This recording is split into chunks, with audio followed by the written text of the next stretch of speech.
আমাদের সবার স্বপ্ন একদিন ইউরোপ আসবো, একদিন যাব ইউরোপে। সবার না, মানে ম্যাক্সিমাম ইয়াং জেনারেশনের স্বপ্ন ইউরোপ আসবে। এটার পিছনে অনেক রিজন আছে, যেমন বাংলাদেশে লেস ফেসিলিটিস, স্যালারি কম, সব দিক থেকে বিবেচনা করে ইউরোপ আসলে লাইফটা অনেক সুন্দর হবে, ফ্যামিলিকে সাপোর্ট করতে পারবে।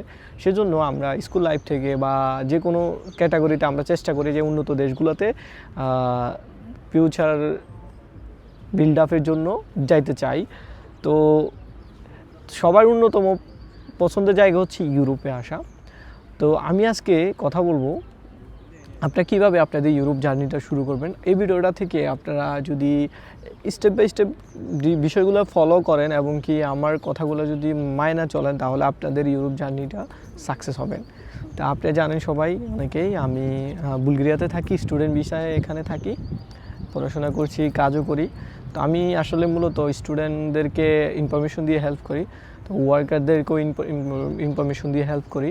তো আজকের ভিডিওটা হচ্ছে অনেকেই আমার কাছে জানতে চান কীভাবে আসবো, প্রসেস করতে চাই, তো আমি সঠিক গাইড করতে পারি না, এর পিছনে অনেক রিজন আছে। তো আমি আজকের ভিডিওটাতে আমি সবাই বলবো ভালো করে মনোযোগ দিয়ে দেখেন এবং কি ওইভাবে যদি আপনি কাজ করেন তাহলে আপনার সাকসেস হবেন। সুতরাং ভিডিওটা শেষ পর্যন্ত দেখবেন। তো আসেন, আমরা যখন কোনো একজন মানুষ ইউরোপ আসার জন্য স্বপ্ন দেখি বা আসতে চাই, তখন যদি আমি তাদেরকে প্রশ্ন করি যে আপনি কী কাজ জানেন, আপনি কী কাজে আসতে চান, তখন 99.999% মানুষ বলতে পারে না যে আমি এই কাজে ইউরোপে যাইতে চাই, কেননা আমাদের স্কিল নাই। বাংলাদেশে থাকা যুবকদের বেশিরভাগের হচ্ছে স্কিল নাই, কোনো একটা কাজে তারা দক্ষ না, কোনো একটা কাজের ভিডিও কেউ দিতে পারে না চাইলে। এটা হচ্ছে প্রথম বাধা। এরপরে আরেকটা বাধা আছে, সেটা হচ্ছে ইংলিশ না জানা। এখন আপনি শুধু বাংলা জেনে যদি ইউরোপ আসতে চান বা বাংলা জেনে যদি ইউরোপে পা বাড়ান, আপনার জার্নিটা খুব হার্ড হবে। কেননা আপনি যখন ভিসা ইন্টারভিউ দিতে যাবেন বা কোম্পানি যদি ইন্টারভিউ ডাকে, সব ক্ষেত্রে যে কোনো ওয়ার্কারের ক্ষেত্রে তারা কিন্তু বেশিরভাগই হচ্ছে কোম্পানিগুলো ইন্টারভিউ ডাকে অথবা ভিসা ইন্টারভিউ হয় এম্বাসিতে, সব কিছুতে কিন্তু আপনার ইংলিশ স্কিলটা বাধ্যতামূলক। আমাদের এইটাতেও আমরা দুর্বল। তাহলে আমাদের কাজ জানা নাই, কমিউনিকেশন স্কিল নাই, কাজের স্কিল নাই, তাহলে আমরা কীভাবে ইউরোপ আসবো বলেন? হ্যাঁ, এখন কাজের স্কিল নাই, ইংলিশ নাই, তারপরে আমরা আসতে চাই। তো আমি আজকের ভিডিওটা তাদের জন্যই যারা হচ্ছে নিজেকে ডেভেলপ করতে চান। আপনি স্কিল শিখেন, মানে স্কিল শিখেন, একটা কাজ জানেন। যদি আপনি কমিউনিকেশন স্কিল যদি কমও থাকে, মানে ইংলিশ যদি কমও জানেন, যদি আপনার কাজ জানা থাকে, তারপরেও কিন্তু আপনাকে কোম্পানি নিবে। ইংলিশ বা আপনি যদি ইংলিশ একটু কমও পারেন, সেক্ষেত্রেও কিন্তু আপনাকে কোম্পানি নিবে যদি আপনার স্কিল থাকে, কাজের ভিডিও থাকে বা কাজ করেন যে এটা যদি প্রুফ থাকে। মানে স্কিলের অনেক পাওয়ার, স্কিল থাকলে আপনি একভাবে না একভাবে ইউরোপ ঢুকতে পারবেন। আর আমি এর আগেও একটা ভিডিও দিছিলাম, ওইটা আমি কমেন্টসে দিয়ে দিব, ওইখানে আমি অনেক সুন্দরভাবে বুঝাই বলছি।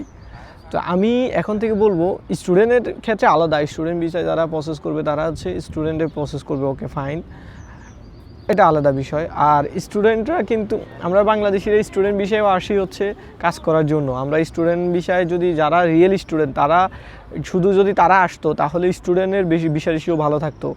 স্টুডেন্টের বেশি ভিসা রেশিও যে কোনো দেশে কমে যায়। স্টুডেন্টরা কিছু স্টুডেন্ট আসে, এরা কিন্তু মূলত স্টুডেন্ট বিষয়ে আসে, স্টাডি করার জন্য আসে না, এরা কাজ করার জন্য আসে।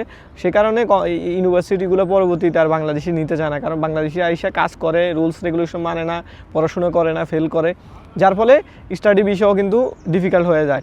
তো আমার সাজেশন হলো যারা কাজ করতে আসতে চান তারা কাজের বিষয়ে আসেন, আর যারা পড়াশোনা করতে চান তাদেরকে সুযোগ দেন পড়াশোনার বিষয়ে আসুক।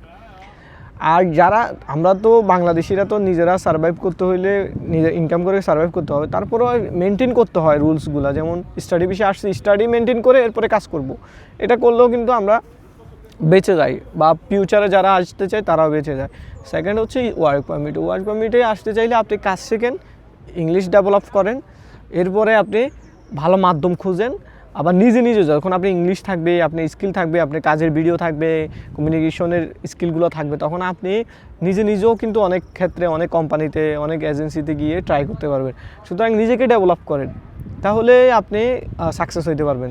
আশা করি ভিডিওটা আপনারা মনোযোগ দিয়ে দেখছেন বা বুঝছেন। সো এইভাবে ট্রাই করেন, আপনারা সাকসেস হবেন ইনশাআল্লাহ। আসসালামু আলাইকুম।